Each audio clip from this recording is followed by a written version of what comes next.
Hey crypto kids, and welcome back to another video. Today we're going to be jumping into the price of Bitcoin and many other news in the industry, which I'm sure you guys will love and learn a lot along the way. But guys, speaking of learning, I'm actually coming to you for this video from school. I know I've done this before, but yeah.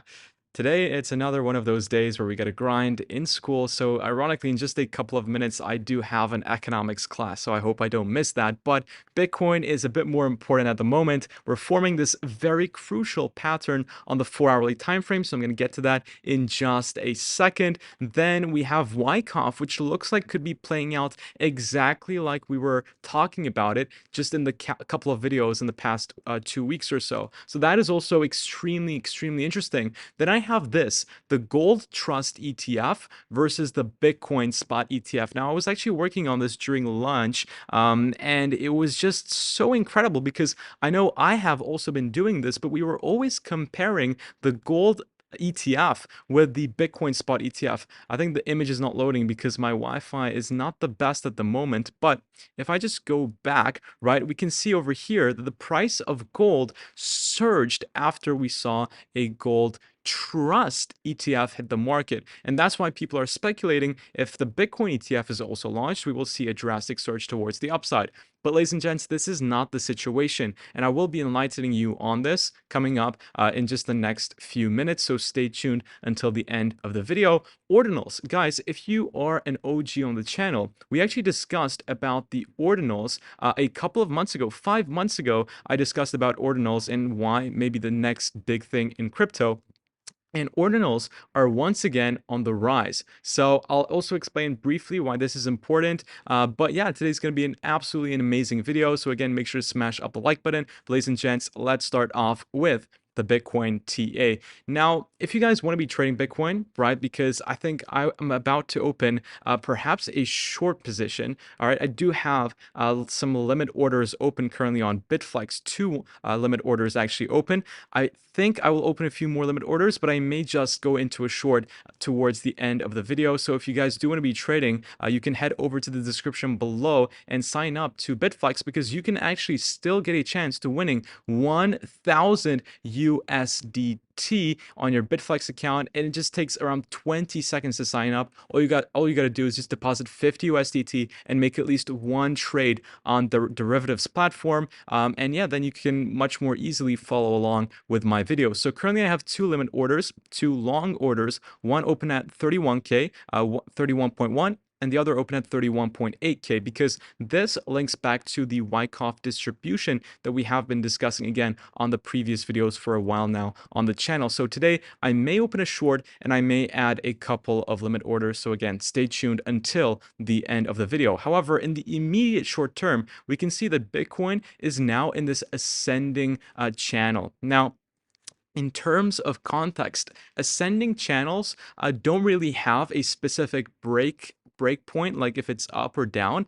In technical analysis, we have different patterns that give a more fundamental direction to which an asset can break towards, higher or lower. But the ascending channel is not one that has a more of a guaranteed direction of where it can break. But in my experience with Bitcoin, I have seen ascending channels actually tend to break towards the downside. So following this and following the bearish divergence that we have on the RSI, right? And of course, following Wyckoff, there is a strong chance that Bitcoin does end up breaking down. And this would actually give us initial target of $33,000. And with the channels, right, you can be a bit more conservative. You can take the midway also. So the midway, you see the mid of the channel. You can also take the midway length and put that as your first take profit target. So if I bring that there, we're also going to have a target of 33,750 US dollars. So if I will be opening a short, I'll actually do so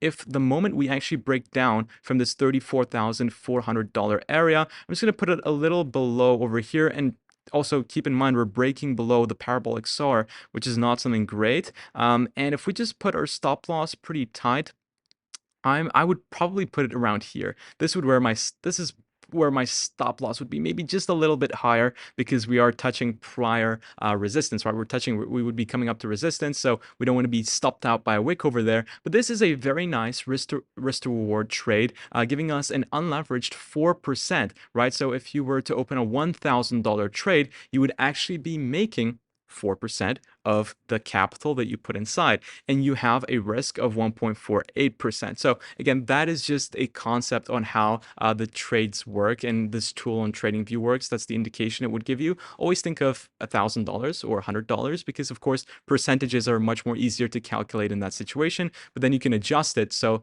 it fits your risk, right? So your risk tolerance. So that is the potential trade I would be opening if Bitcoin were to break down. In fact, let's go to Bitflex, and maybe I'll try putting in a conditional order there at like $34,420, let's say. So $34,420.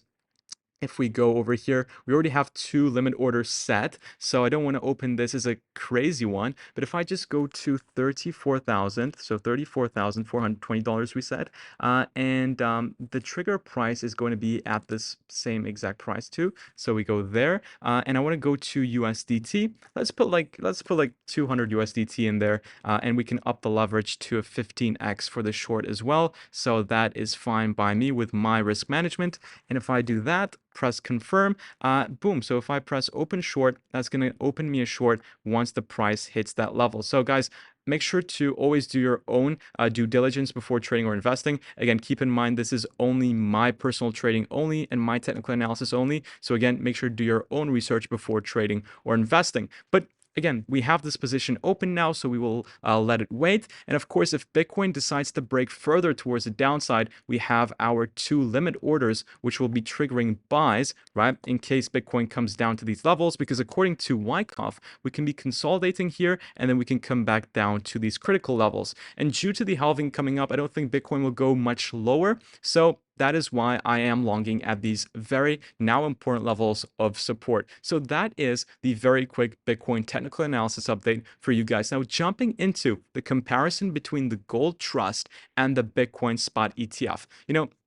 Everybody, including me, we were so hyped up that the Bitcoin spot ETF is coming, and the price is going to surge and everything like that. So we have been surging in price, but this is because of the lack of liquidity in the markets, in the sense that it is very much volatile, and with any new market sentiment, the price is very influential, right? It can get influenced very easily by market sentiment, and that's the reason why for that is it's not a mature asset. Bitcoin is not a mature enough asset. We only have a market cap, I believe, around $700 billion now. I got to double check that, but I think we're in the $700 billion range at the moment. So that is why, actually it's being filed for a spot ETF and not a trust ETF. So the difference is very critical. Now, this chart over here that you saw, and probably a lot on Twitter, how gold had a massive run after the ETF was launched. Yeah, this is the one. We went up pretty high. However, the key difference was that the SPDR's ETF was actually a trust and not a spot. Now, the most important difference here is that a trust, when there is an issuance of a trust ETF, there has to be a purchase of the underlying asset. So if you're going to market with a trust ETF, then that issuer needs to purchase Bitcoin if it was a Bitcoin trust ETF. Therefore, it would actually cause the price to significantly increase because there is a direct purchase of Bitcoin. However, when it's a spot ETF, ETF, then you don't actually need to purchase the underlying asset, and you can just link it to the derivatives, which I believe is going to be linked to Coinbase, right? So there's no actual direct purchase of Bitcoin. Sure, it's going to bring volume. Sure, it's going to bring interest. It's going to bring a lot of mainstream marketing like it has been already. But is it going to drive the price to the $1 million mark? The ETFs won't do. But I have discussed why I think Bitcoin can reach to $1 million on my previous Bitcoin TV video, so I'll put it as a card at the top right-hand section. Make sure to go ahead and watch that. So this is the reason why. Why that Bitcoin will probably not see a super magnificent increase after the ETF, and that most likely we're pretty much priced in at this particular moment. So I just want to jump into the Ordinals news very quickly. Ordinals is getting a lot of traction. We're seeing massive traction. Like over here during this period, there was nothing going on, but now we've made like a high, an all-time high, I believe. But it's just pretty crazy, at least in the local all-time high. So I have this video describing what Ordinals are and why I think that it's so significant in the world of crypto. It's a game changer. Again, I'll put this in the top right hand section. Do check this out. It's a full detailed video discussing what ordinals are, why it's super crazy, and why you should definitely check it out, right? Because with ordinals, you're basically eliminating all other the necessity of purchasing any other altcoin, right? Because you could just do everything on Bitcoin. So it is a very interesting video. Check it out. I am bullish on ordinals, and it will be soon listed on Binance, which is why the price is being driven up very, very vigorously. So do keep this in mind. If you're an Ordi fan, it is going up in price, and most likely Binance will start trading it very soon. I think 1 hour ago, it should have started trading already. Yeah, so that is what is going on with ordinals, ladies and gents. And just to finish off the topic, we have currently $33.7 trillion in US national debt. $33.7 trillion. And just as a reminder, the US debt ceiling was pushed just a couple of months ago in June, when we were at like 31 point something trillion dollars. So we've basically gone up by over $2 trillion in national debt in a matter of months. So this is just showing you the state of the United States economy. And the Fitch ratings also, I shared this news again a couple of days ago regarding the Treasury bonds. It's just not looking too good for the United States economy. So let's see what the next months do. But I'm overall bearish on the United States economy, and I am bullish on Asia and the Middle Eastern market. So let's see what happens with that. And guys, the final thing that I want to finish off is actually, this is just the limits on the federal debt. So the debt ceiling raises, right? Basically all the time. And this is just a history of how much it has been pushed even higher. And this is at 2021. So it has been raised again after this, right? So it's just been crazy. Look at this increase on the debt ceiling. This is what happens from insane money printing and being in massive debt. And when your GDP is actually lower than, so the production, what you sell, right? What you sell is actually lower in terms of what you buy, right? And that's how you increase the debt in your country. So that's the most simplified way of explaining it, I believe.